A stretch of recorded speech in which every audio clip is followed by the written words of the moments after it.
You're welcome to an interesting episode on The Breakthrough. This is Edubia TV. Today, we have an interesting and loving personality known as Maxwell Kofi Jumah. We are glad to have you on the show. You're welcome. You're also welcome. Okay. Yeah. So, Honorable, to begin with, can you tell us about yourself growing up as a young man? Some of the opportunities and the advantages you had in life. I was born in 1950 from a very political family. Okay. Can you tell us a bit about where you are from and then? I'm from the University of Ashtown, in Kumasi. Okay. The seat of the King of the Ashantis, Manshia. Oh, okay. So are you a royal? Well, I'm Ohene Nana. Okay. A grandson. Okay. Of one of the late Asante Yenis. Okay. My mother comes from Antwerp, which is in Kumasi, probably a couple of miles from the airport. And my father also comes from Chikru, which is also in Kumasi, just beyond the university, KM University. Okay. So I can say I'm really a Kumasi born and Kumasi native. Okay. At the time that I was born, my father was representing Kumasi South in the then Legislative Assembly. That was the name of Parliament before. My mother's father was also the district commissioner for the area. Oh, okay. The Kumasi South area. Okay. And that's why I say I'm from a very political family. The story goes that when I was born, my father had been arrested as part of what they call the prison graduates. Among J.B. Dankwa, Kwame Nkrumah. He was representing the local government workers union and was also the regional secretary for the CPP. So that was the time that I was born, in the 50s. Okay. The story goes that while he was in jail, I was born, and J.B. Dankwa was released. So he sent a message through J.B. Dankwa that my son is Kofi Ghana. And that's how I got my nickname, Kofi Ghana. Okay.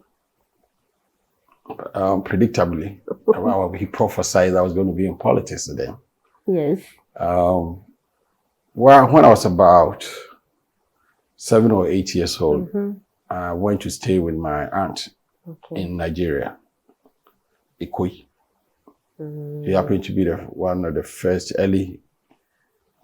women to be lawyers in Ghana. Okay. If he wasn't the first, he was probably the second. Wow. But he never practiced in Ghana. He practiced in Nigeria. So I went to stay with her for almost a year. Then I came back. I couldn't stay. I mean, I didn't like the atmosphere there. So I told them I wouldn't stay. So they brought me back to Ghana.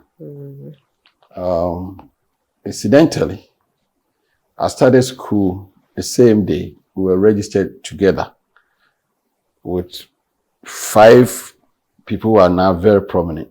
Okay. Among them was Lotumfo. Oh, okay. The elder brother of Alan Chematin. Okay. The elder brother of Isaac Osei. Okay. Then one former city councilman is called Osesibe, his son. Okay. Who else? Then the person who was in charge of our schools, who registered us, was Reku Browe's mother. It was called Auntie Christie. So we all grew up together. Okay. Born around the same time. Okay. April, May, June, July, So we all celebrate our birthdays around that time. Okay. So I grew up knowing them as my childhood friends. And we call ourselves, brothers and sisters, even up to now. Okay. that was my early days in the primary school. Now it's called State Experimental School, Okay. but it was What an happy school. I wouldn't say that I was born into poverty. I wouldn't say that because my mother's father was one of the first people who financed Kwame Nkrumah. And first African to append his signature on the first currency of Ghana. Oh, wow. And I have the picture on the wall. Wow. So, I mean, we didn't have to struggle to go to school. So you were born with the golden spoon in your mouth. I was chauffeur driven to school. The driver had white gloves. Yeah, when I was going to class. Hey, that I really enjoyed though. So I wouldn't say I was born into a poor family, like I said. But then my father, after he was released from prison, became a member of the Legislative Council, like I told you. He stayed for about 2 years and then left Parliament for the UK to further his studies. I didn't see him until I was about to go to the sixth form.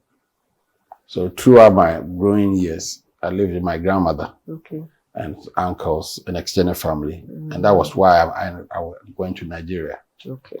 From there, I went to Premier College. At that time, my grandfather was a member of the board, so I really didn't know how I got to private college. Admission was that easy? It was that easy for me. You know.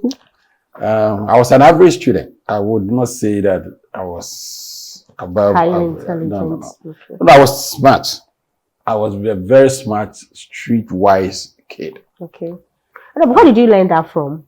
Because I mean, Ashtown is a university.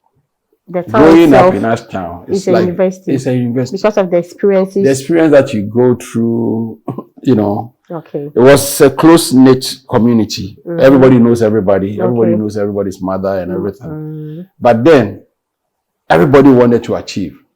And a lot of the prominent people from Ghana, in Ghana now, and even beyond, were raised up there.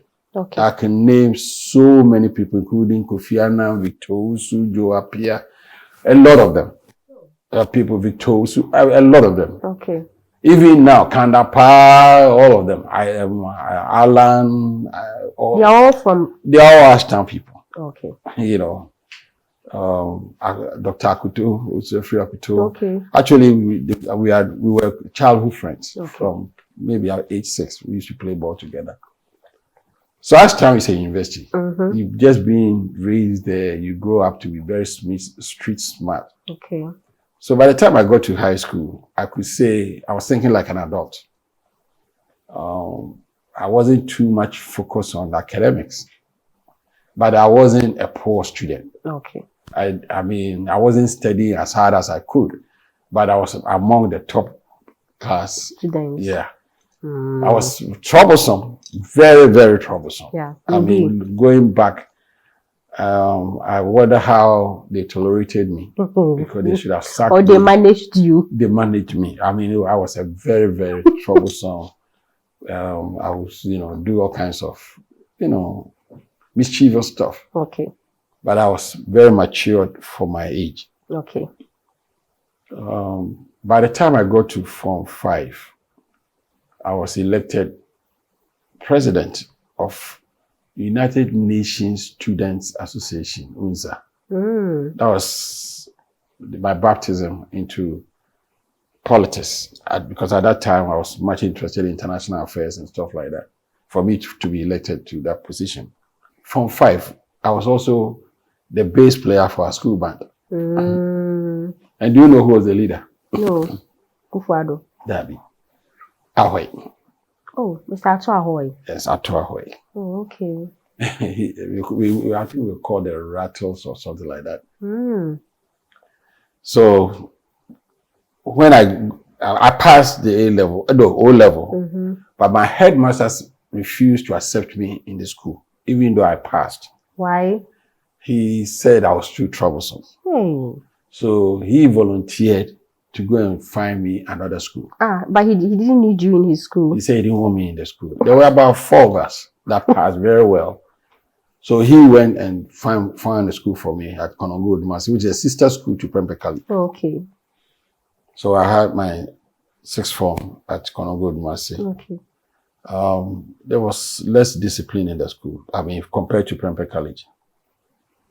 Incidentally, throughout all my life, I was raised as a very, very serious Christian by my grandmother. We used to get up every morning, be at Presby Church at Jumah.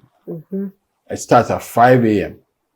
every morning, 5 a.m. to 6. And so we were going to church every morning. We walk.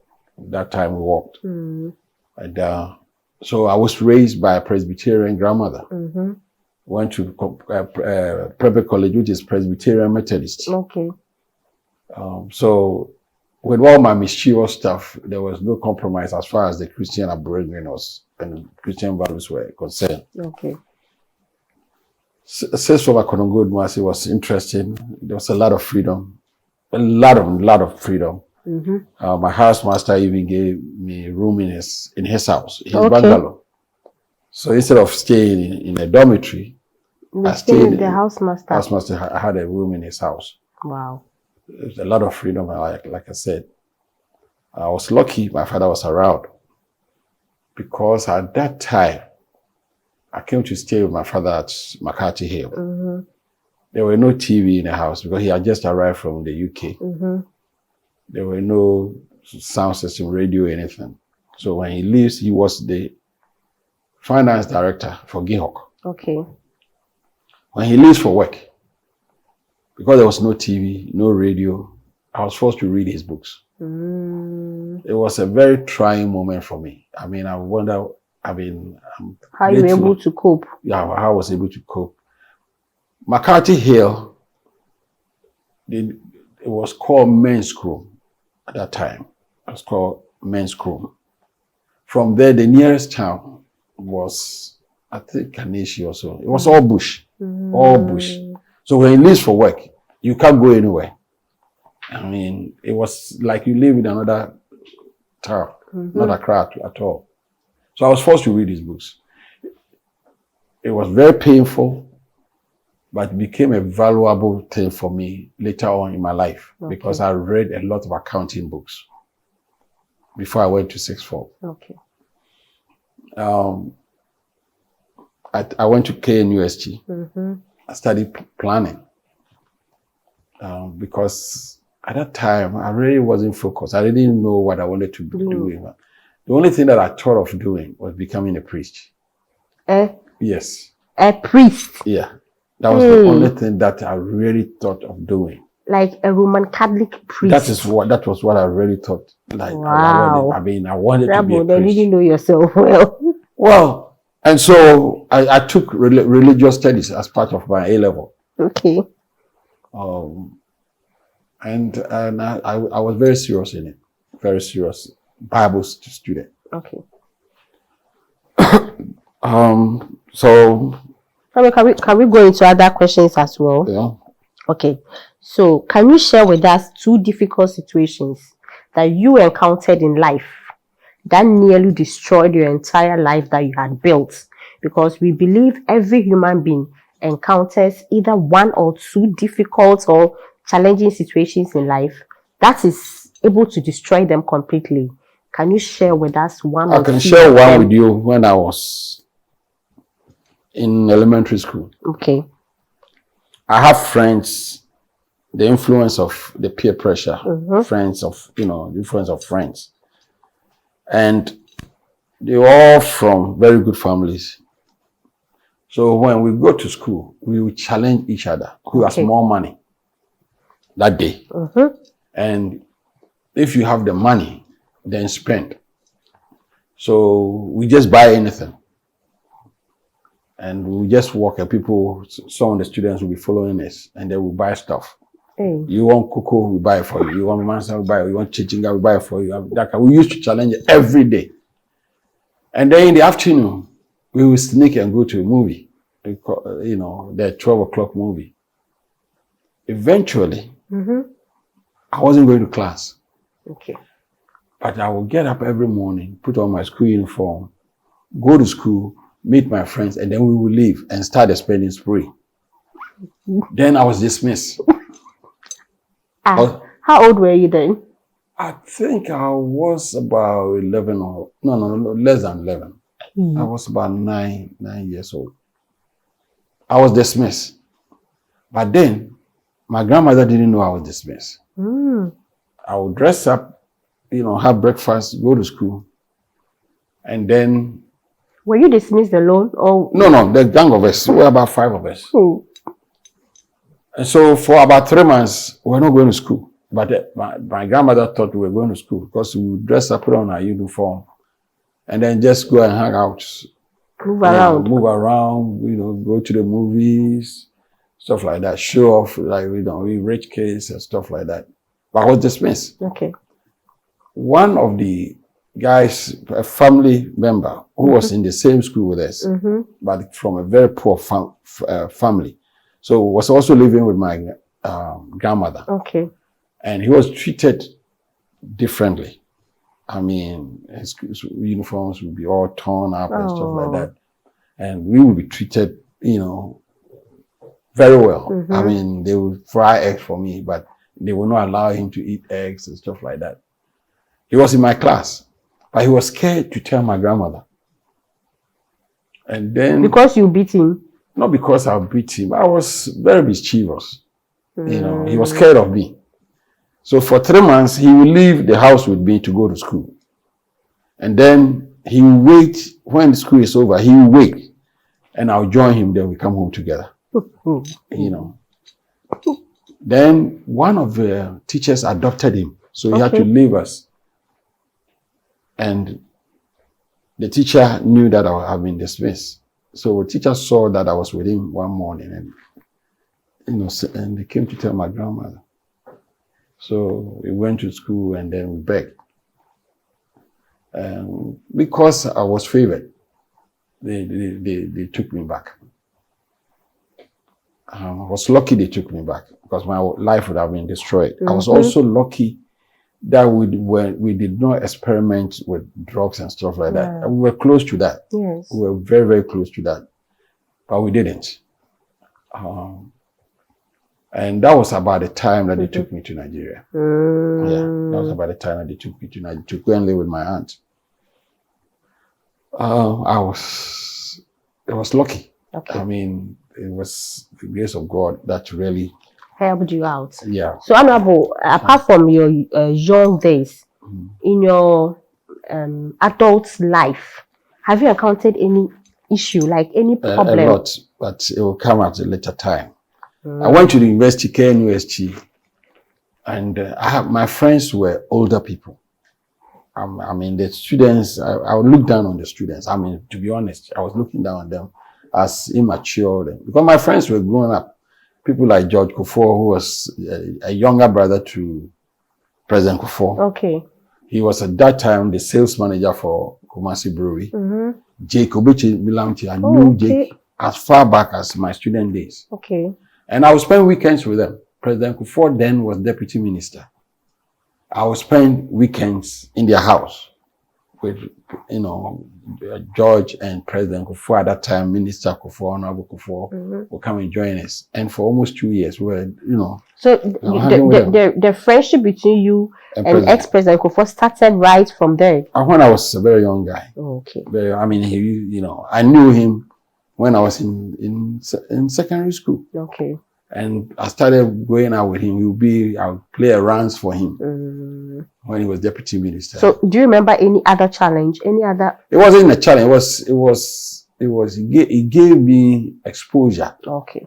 To hang around, prominent people and know how they behave, them as friends. And have them friends, and they advised me. Okay. So it was not surprising that I became NUC's president. I became national NUC's president. Okay. All the universities in Ghana voted for me. Okay. And it wasn't because at that time, like I said, I had a lot of good exposure. I knew how to talk in public. I knew how to talk privately. I knew what to wear and stuff like that. And where to go. Yeah. So let's talk about your current role now as the chief executive and managing director of Gihog Distilleries. How did you and the NPP contributed in saving that company? Because there were reports that before the New Patriotic Party came into power, Gihok was almost at its knee. You see, it would be very difficult for me or for the public to accept this honest statement from me. Okay. I sincerely believe within my heart that the only party in Ghana that really had Ghana at heart is the MPP. I mean, that is my sincere belief. Is it because you've been friends with them since your childhood days? No. And you've loved them? I told you my father was CPP regional secretary for Ashanti region. So he's linked. So I have background in CPP. I was a young pioneer. Okay. Okay. But I'm telling you, even my father, during his later days, he used to say this. Without the MPP, Ghana would be nowhere. It's a miracle that you put together people who had the thinking like that. They are not angels, but they are far, far better than any alternative that you can think of. Okay. And so I have been a mayor. I have been a member of parliament. I have been a deputy minister. And I wanted that challenge of running a company. And so when there were problems at Gihok, they were on strike for almost a year. Okay. And they wanted somebody to go and cool the place down. So it was suggested to me that why don't you take that role? And without blinking an eye, I accepted it as a challenge, another challenge in my life. Okay. And I took it. And it has not been easy, especially in the middle of our tenure. We had this COVID stuff. I mean, COVID was a huge blow to whatever we wanted to do at Gihok. Okay. But we managed to survive. And to me, the next big news that you hear in Ghana will be from Gihok. Wow. Yeah. Can you give us a hint about that news? Just a little of that. It's going to be one of the major companies. Okay. In Ghana. Okay. That's what it's going to be. And So you are going to hear a lot of stuff. Interesting and very interesting, and positive. Very positive. Okay. With international repercussions. Oh wow. Yeah. Okay. So we've worked on it for 4 years. Okay. And we've been very quiet. And it's about to come into fruition. It will come. Oh, okay. Unless there's another COVID. Oh no, COVID is not coming any sooner. But so what are some of the achievements? I see new staffs being added to the ranges of products that Gihok has. Gihok, what inspired these ones? Started as a holding company. Okay. There were 23 divisions. Within Gihok? Yes. There were the burger meat factory, corned beef stuff, the steel factory, the brick and tire, the footwear, the fiber. It was all over. Gihok was producing TV sets in the 70s. Gihok that I know. Radio. Oh yes, Sanyo. Gihok was producing TV sets. They were producing windshields for cars. Yes, the car tires, all of that. Then what happened? Ghanaians, especially, I will blame our media. Okay. They have not treated Ghanaians very well. The whole media. Rollins came in and sold all of these companies. Are you blaming the whole media? They were running companies. They were all running companies. 23. They sold some of them for 1,000 cedis. Oh, but I think previously 1,000 cedis was that huge amount of money. It wasn't Ghana to 1,000. It was the old 1,000 cedis. Now it will be less than 1 cedi. It will be less than 10 pesos. Hey. They sold companies for 1,000 cedis. Because they were not managed well. So how are you blaming them? They are not managed well. Get good management. Get good management and let them manage it. But they sold them off. And that is one of the things that Ghanaians will look back and assume the bodies of these missing wreckers and whip them and bury them again. That's what they deserve. Okay. So what was left were a few of those 23, and among them was Gihok Distilleries. Okay. unfortunately, into the sin industry. Unfortunately, we make alcohol. We get people drunk. We get people drunk. That's what we do. Likely, you wanted to be a priest too. Well, I don't find anything wrong. Yeah. With drinking alcohol. Mm-hmm. Hey, the first miracle of Jesus was wine. Mm-hmm. And one of the last things that he did was to command us to drink at the Last Supper. And did he say we should drink alcohol? No. He drank alcohol. He himself drank alcohol and said, this is good. Hey! Propaganda. No, read the Bible. You see, the Antichrist preach things that are not in the Bible. Okay. Jesus drank wine, not fruit juice. This is by Kofi Ghana. This is by St. Luke. You can say on record that Jesus drank and Matthew. Alcohol. Listen, Gospel according to St. Luke, Mark, and Matthew.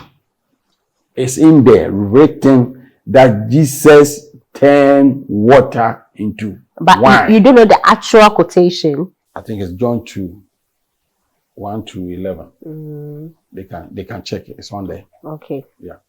Okay. So, Honorable, how did you feel when your son, Jumah, told you he wanted to marry the daughter of this president, Nana Addo Dankwa Akufo-Addo? How was the feeling like? Was it an arranged marriage? Oh, no. Okay. So do you know about how they met? First of all, I love my son. I will not impose anything that will not make him happy. Okay. Just for me to be okay politically. If he happens to meet even a mad woman and say, I'm in love, he's going to live with that, not me. Okay. So, I mean, for anybody to even think about something like that is ridiculous. Okay. They knew each other. At the time, Kwabena didn't know she was Akufo-Addo's daughter. I don't think Akufo-Addo was even president. That's how long they've known each other. Oh, wow. And she didn't know he was my son. They met outside. They started talking to each other a long time ago. And they decided they want to get married. I don't get involved in their personal stuff. Okay. Their marriages, I don't go to their homes to go and poke my nose into. I don't want them to do that to me. So why would I do that to them? So to me, so long as they are happy, they should just take out the packaging. The president, daughter, Maxwell, Kofi, and they should take out and live as human beings and be free. Okay. Fortunately, they are sensible enough to do that. Okay. Then you are a rich man, a very rich man, of course. To be the in-law of the president of Ghana, you should be a rich man, Papa. How much are you worth? No, please. I'm a rich man, not because I have money. I'm a rich man because I'm a fulfilled person. Okay. In life. That is, I pursue things that I want, not what other people want. Okay. I allow my Christian upbringing to guide me. And that's it. Okay. I'm not the type of person who want money. I've seen it. My parents were not poor. Okay. My grandparents were not poor. And I've seen people with a lot of money. I've been with people with a lot of, both here in Ghana and outside Ghana. What I learned from all of that is not to pursue money, but to pursue happiness. I'm rich because I'm happy. Okay. Okay. So, can somebody say you've gotten maybe a lot of contracts as a result of one or two What things? do I care about contracts? I mean, it takes very, very little mind to live their life based on contracts. There's a whole world out there that are fulfilling.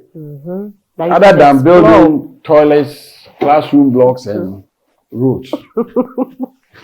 But they're also part of it. How many toilets did Elon Musk build? So why do people limit what God wants them to do with this petty thinking, Okay.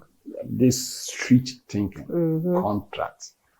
I don't even wake up or sleep thinking about a contract. It's not part of my chemistry.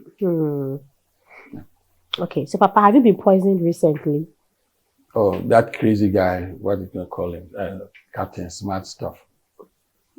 His hallucination. Somebody should take him to a mental hospital. Yeah. So you've not been poisoned? Why would anybody poison me? Not even for once. For what? But we hear there is a poisoning spree in the He's talking to retarded people because he himself is retarded. And retarded people are embracing it without even digesting it. Somebody makes this allegation. You want to know his source and his proof. You don't just swallow anything because somebody threw out some garbage. Please. Okay. I mean... So what about this speculation about the death of the deputy finance minister? So he shouldn't die? I've not said so. That is what we are hearing. There are lots of speculations, a lot of information coming out. No matter what, you're all going to die. And does it mean that anytime anybody dies, it is because somebody did something wrong? It's even not Christian. Because God wanted all of us to die. So that we can go to heaven. Me, I'm guaranteed.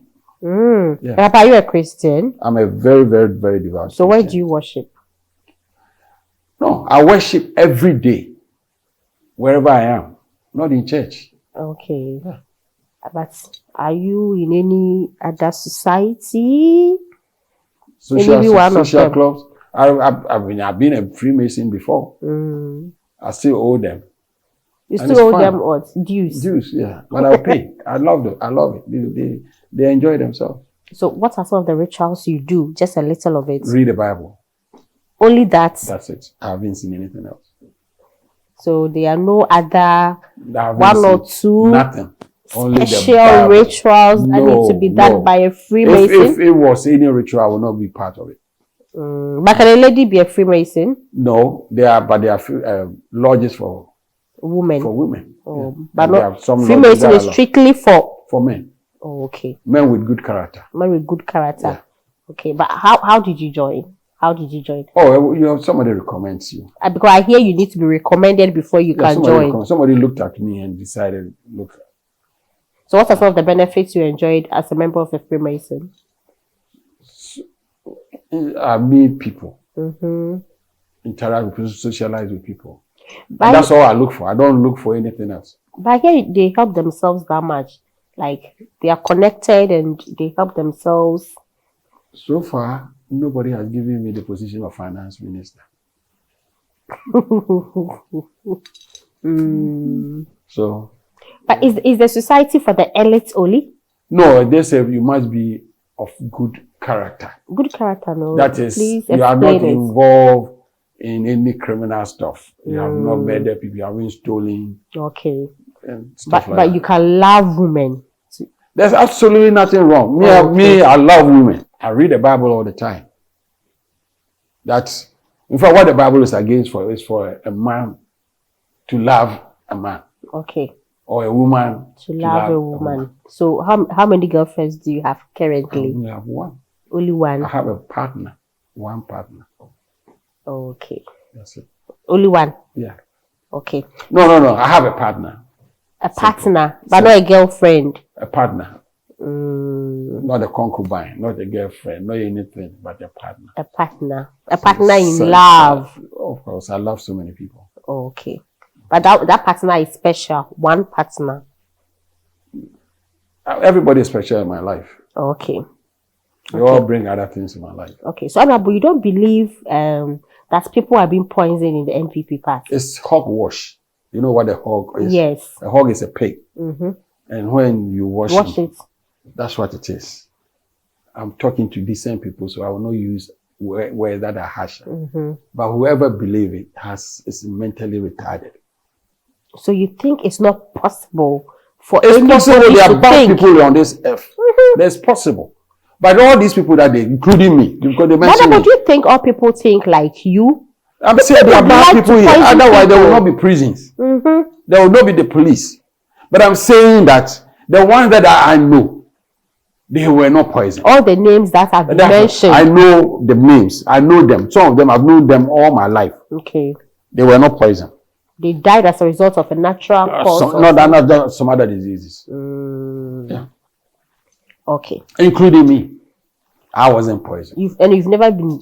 Nobody can even poison you. Can you be poisoned? I can be poisoned. Why not? I'm a human being. Oh. But nobody has poisoned me. Okay. I got ill. It wasn't because I was poisoned. I got ill. Lifestyle related. Okay. Okay. So, Honorable, why are you against some aspects of the proponents of the anti-gay law that needs to be passed into? Why are you against it? Me, I don't want any man to touch me. Okay. That's number one. Let me just put the basis there. I love God's, one of the best creations God ever made was to make a woman. I love a woman. When I see a woman, in fact, if there were no women in this world, I would be walking naked from here to Circle. They manage my life. They reduce your pressure. Yes. But that law is a bad law. Okay. Maybe with the intention of managing gayism. But that was not what they did. They used some crazy stuff. There's some crazy stuff that they've been hallucinating about and they made it into law. That is, trust me, I hope Kofi doesn't sign. He's smart enough not to sign. And now, but if they were to be signed, within 6 months, the same people will be coming back for the law to be changed. Okay. Because there are so many aspects of the law that is senseless. Okay. Let me give you, look here. In my house, when you come to my house, you go into a room. There are 2, 3 women in that bedroom. Are they gays? No. You go into a room, there are 2, 3 guys in a room. Are they gays? No. This law says that if I'm a house owner, I should not allow 2 or 3 women to stay in my bedroom. Are you in one room? Yes. But how will you even know? But that's the law. In fact, they should have even have thought about it. That they need to have what they have Iran, they have morality police. They need to also set up a morality police to go into people's homes to check, be searching rooms, to search and see how many men are sleeping in the same. I mean, it's so ridiculous. Yeah. Okay. They say you should not sympathize. You should not be seen sympathizing with them. That means that you cannot discuss, and in discussing, show any form of sympathy for a lesbian. Okay? That is ridiculous. And if you're a house owner, you cannot live with a lesbian. Now, if I have a son or a daughter who is gay, where is that person going to stay? You think my daughter or my son who is a lesbian will go and say that in someone? You're out of your mind. You're out of your mind. Even murderers are not told not to live in apartments. So that law, whoever thought about it, and I can understand the pressure put on the members of parliament, and but it's so ridiculous that people are talking about it and they haven't read it. All they know is it's against LGBT and that's it. What kind of irresponsibility is that? Yeah. What kind of... And to me, I don't like gays, but it doesn't mean that I should be going out with a gun shooting gays or cutlass. When you see a gay, then you cut him up. I will not even do that to a dog. Why would I do that to a human being? It's bad. I don't know why they are gays. If it's mental, take them to a psychiatrist. If it's chemical, take them to a hospital. Find some treatment for them. But don't be going beating them up and killing them. And imprisoning them. Because I don't do that to thieves. I don't do that to murderers. Even murderers, they are protected. You see a murderer and the police will go and protect a murderer. And say the person is gay, so we should not protect them. That is ridiculous. So it means the law is not protecting them in any form or way. Look, go and read what the ridiculous thing that they are telling people. And any Christian, whether you're a bishop or a pope, who support this, you are antichrist. You are not a true Christian. If whether you are a bishop, Catholic, Anglican, Presbyterian, Power, BBCC, whatever, you are not a good Christian. Because Christian teachings doesn't allow that kind of thing. In fact, Jesus said, those without sin through the first two. You shouldn't be judging. Leave them to their God. Leave them to their God. And you have the nerve to, pastors and priests and ministers, you have the nerve to go and sit in parliament for such a law to be passed. You should be ashamed of yourself. Honorable, why are you so passionate about this thing? Because it's a bad law. What is it I exactly? respect human beings. And I'm a true blue blood Christian. And I go by my Christian principles. Yes, I understand. But honorable, which aspects of the law? I just told you. You said one, no? No, I didn't say one. Okay. First of all, I told you about living in the same room. I told you about why you cannot even discuss it. That is bad. Our constitution frowns on that. Freedom of speech. You can say whatever you want to say in Ghana. But don't you think these gays and lesbians are getting much courage to come out publicly? And it's gradually eating into our cultural system. That means if it eats into you, that means you don't have your own sense. No, but you know, people are being moved by what they see. Tell me, stupid people are being moved. No. Tell me, stupid people are being moved. Okay? Stupid people are being moved by what other people say. Therefore, that somebody says something doesn't mean I should accept it. No, now you see men going around with dyed hairs, with a lot of earrings, with chains on their legs. And so? Is it part of our culture? So it wasn't part of your culture to put makeup on and to put wigs on. Was it part of your culture? That is to make us more attractive, nothing more. They say those men, but why are men dyeing their hair? If they feel they are going to dye their hair, that is, to me, I will not dye my hair. So, okay, let me ask. It's their freedom. Let me ask you a question. And they are right. So you have a lot of guys under your care. So if one of them chooses to dye his hair, puts earrings from here to here, and then puts anklets. It's me that have how will you feel about my kids. You have absolutely no right to come and tell me how to raise my kids. Absolutely. But you know, a child is not brought up by a parent alone. A child is brought up in a society. We have our rules. Society helps in raising every child. We have our rules.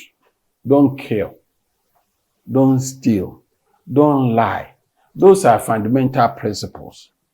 And as much as possible, like I said, I don't have enough understanding of somebody being gay because I'm not gay.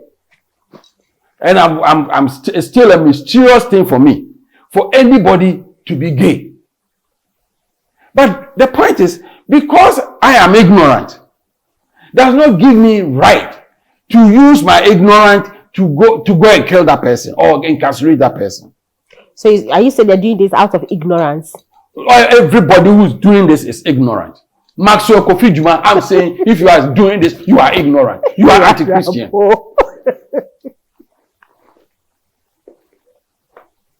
Yes. And the point is, there was a time that black people were looked at as monkeys. Were they monkeys? No. Black people were looked at as inferior beings. Were they inferior beings? No. It took education and enlightenment for us to be understood and be treated as human beings. There are still some black people who feel that they are less than human beings. I'm not part of that group. Also, okay, so Honorable, right now, you know, there were some I think some time back we had this this gay and this gayism thing introduced into our schools through our textbooks, the reading books and all. Who did that? Oh, it came up. No, who did that? Some of the writers or the publishers. And who accepted it?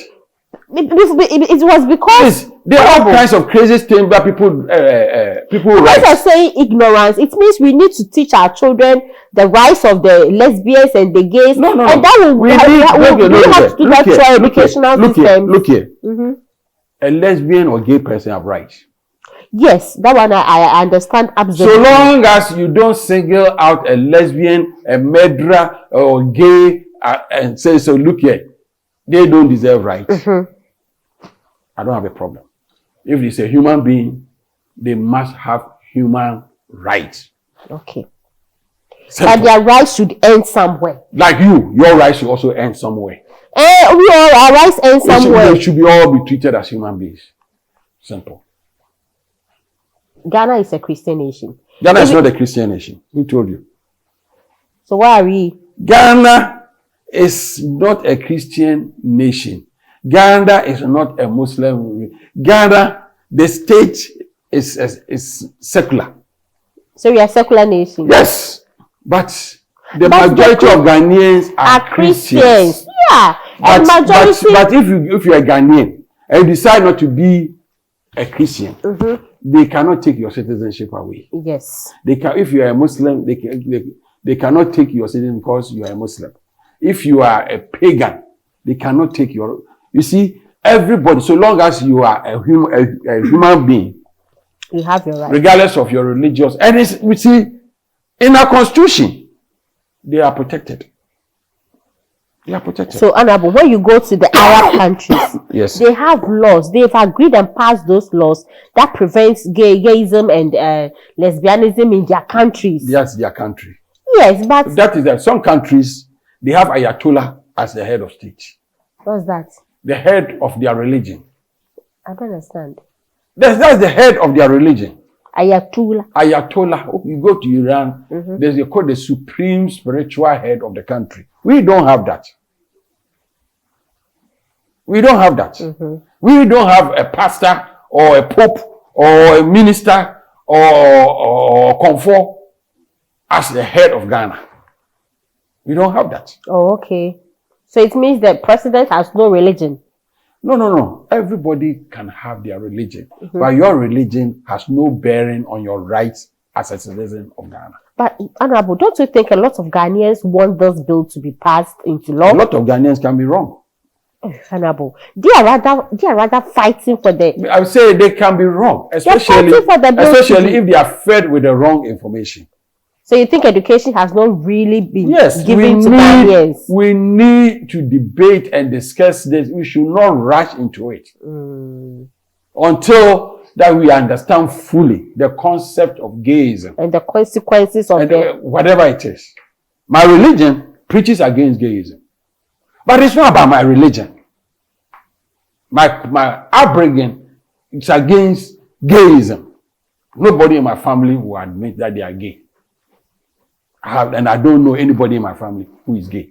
But is it true that some members of parliament and other important personalities are into this gayism thing? And how would I know? And why do I care? When we leave Parliament House, when we leave our offices, and we go into our rooms and we lock our bedrooms, what happened there? Nobody knows. It's none of government's business. Government should not be poking its nose into everything that we do, especially in our bedrooms. That is none of their business. They should stay out. All we want is for them to create an enabling environment so that we will take our kids to school, we will have good roads, we will have good jobs. Okay. What I do with my woman? That's none of government's business. Government business. Honorable, do you believe your party will win December 2024 elections? They better win. Do you think they've done remarkably well? Yes. And they stand a chance of If you winning? take every aspect of our national life, break it down in terms of economic development, no government in the past can say categorically that they have done better than MPP. Okay. If you can break it down further, it comes to agriculture production, it comes to industrial production, it comes to services, all of that. No government, I say no, capital N-O, can beat the record of the NPP. Even the NDC, Kufuor has to compare himself with another MPP government. The NDC is no comparison, period. Rawlings, Mills, Mahama, no comparison, period. And I'm ready to face anybody. Let's take it one by one. When it comes to roads, who has built more roads? When it comes to the cost of roads, who you spend less money to build a kilometer of road? All of that, all those things are Greek. How many, who has produced more cocoa? Who has produced more cassava? Who has produced more orange? Health. Who has built more hospitals? Who has more hospital beds? Who have brought in more medicine? Health. Culture. Who has done more for our culture? Every aspect. Kufuor can only compare himself with another MPP government. Okay. When it comes to NDC, they are beaten flat. It's like playing Manchester City and Antwerp 11.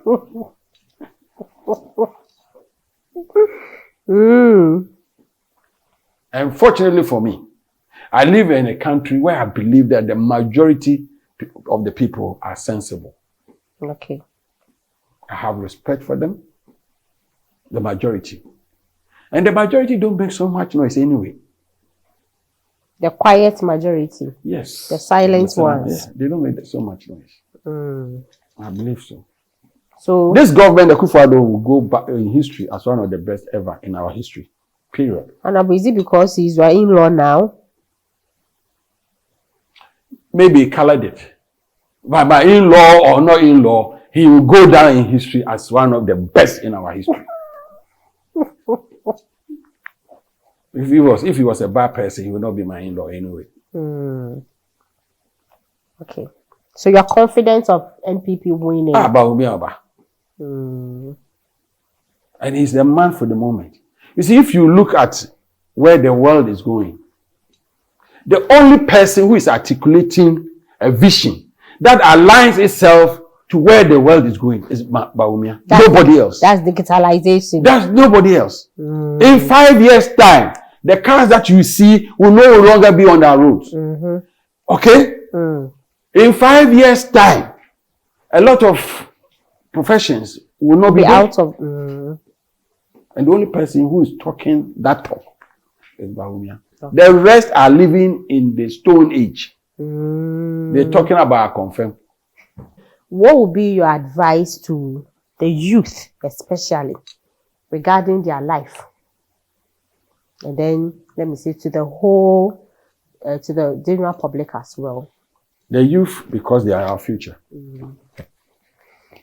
It saddens me because I find that a lot of our youth are not very well informed. You see, we live in an age where the more information that you have, the better person you are. The better your chances are in making it in life. Okay. I don't think that there's enough information flow within our youth. But this is the time that we have a lot of gadgets to read. Oh, they have it. That you need. They have it. It's just a flip of the finger. No, they and have you can it. read. They have it. But they have been hypnotized. Okay. I believe that is also a possibility. By what? Hypnotized.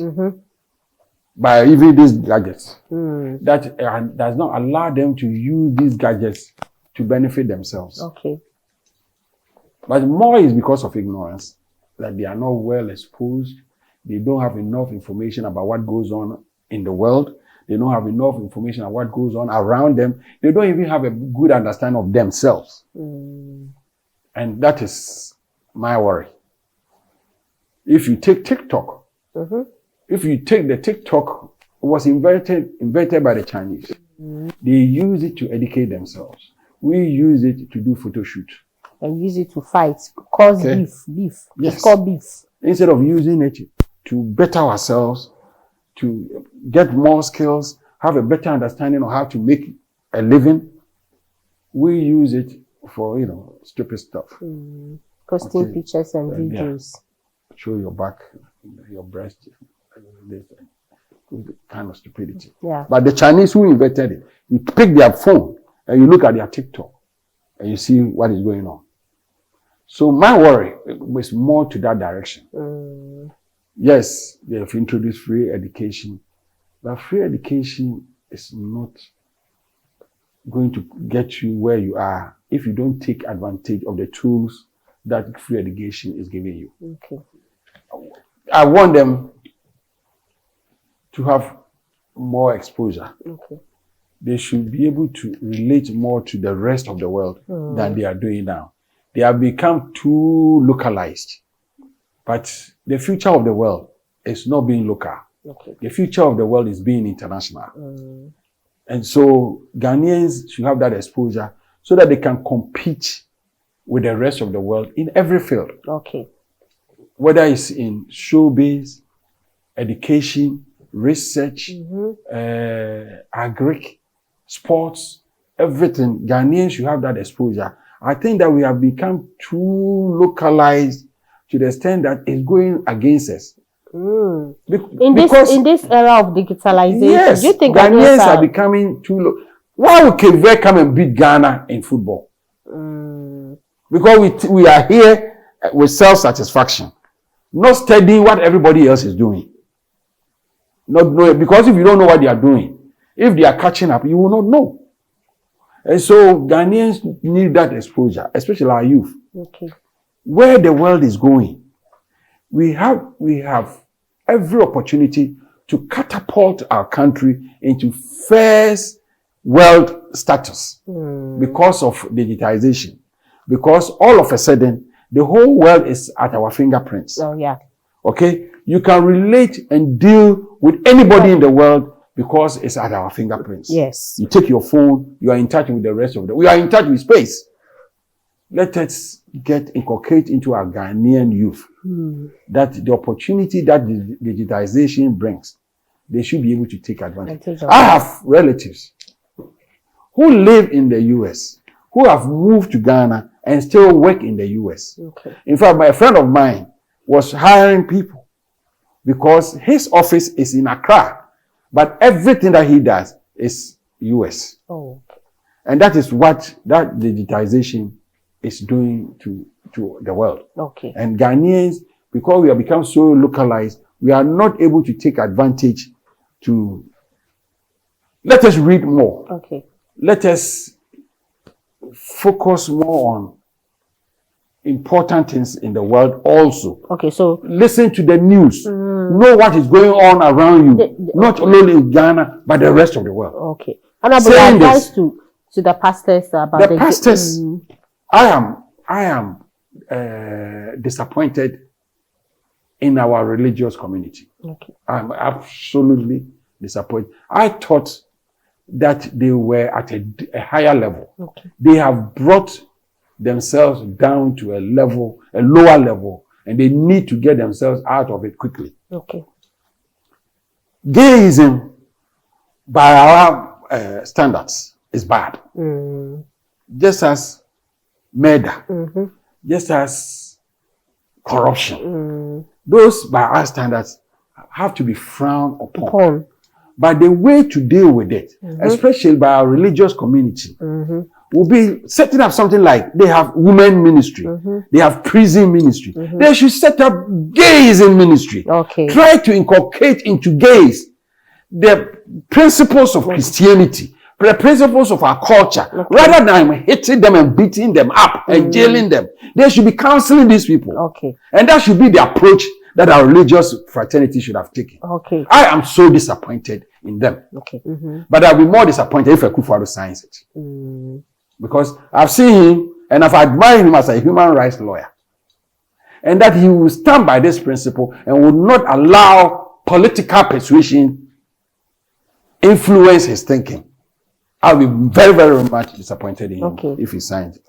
You know, the way Ghanaians are very particular, they are passionate about this gayism, anti-gay bill.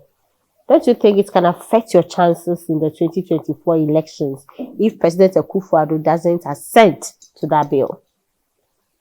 If he doesn't assent and explain it, Ghanaians would understand him. Are you sure? Yeah. You see, this gay stuff, Ghanaians have been misled. But they are passionate about it. No, I mean, they want him to assent to it. I am so passionate about gayism that I will not allow a man to massage me. I will not allow a man to even touch me. That's you. But no. I'm passionate. I think that's the way most Ghanaians feel. But they have been misled. Okay. And that when they get the opportunity for the entire spectrum to be laid out there, and they will make the right decisions. We need to protect our community against gayism. We need to. Yeah. But the way it's being done now is so bad that it cannot be worse than even the gayism that they are talking about. Oh, yes. So this thing can't protect the youth. How is it going to protect against this? It doesn't protect anybody. It doesn't stop any. Actually, it will enhance the youth. Hey. This law. How? Like I said, one macho man get into prison, we are in trouble. Our prison system is outmoded. Because if we accept that human beings should eat, if we accept that human beings should drink, they should breathe. Know that they also have sexual feelings. Yeah. In America, they allow conjugal visits. So that if you are in jail, you still can have sex. You will not be forced into this gayism. Our prison system is so outmoded. Instead of being correction centers, they are punishing centers. So what do you have to say to women? I'm also passionate about No. Our culture frowns upon women holding responsible positions. Why don't you also preach against that? Okay? I think education is going on well, and people are beginning to agree and accept that women too can hold responsible political positions. There was a time our culture didn't agree to that. Yeah. But why didn't we insist that because it's our culture, women should be put down? It's the education that is the hypocrisy that you women have. Hey, we women. Yeah. And I would agree. There's a hypocrisy in it. Because in one vein, our culture is so sacrosanct. It's so good. But when the women were being trampled upon, there was a time when a woman has their menses, they cannot even cook in the house.